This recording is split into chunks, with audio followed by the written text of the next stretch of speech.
Tablets ఇచ్చారా మరి doctor గారు?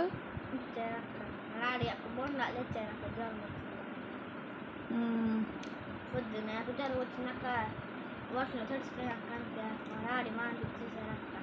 ఎప్పుడు తడిచారా? నిన్నక్క నిన్న వర్షం వచ్చింది కదా అక్క ఫుల్ కానీ మళ్ళీ అది ఏమో తెలిసానక్క.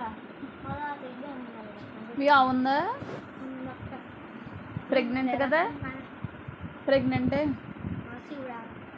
పాలు ఇస్తుందా? మరి బయట కొనుక్కుంటున్నారా?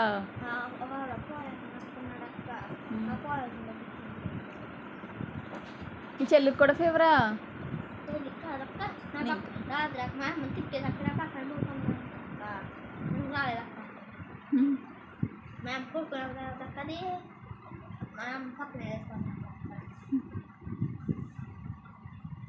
మీకు ఏమి ఇష్టం రా మీ మమ్మీ చేసే వాటిల్లో? వెజిటేబుల్స్లో అది నాన్ వెజ్ కదరా?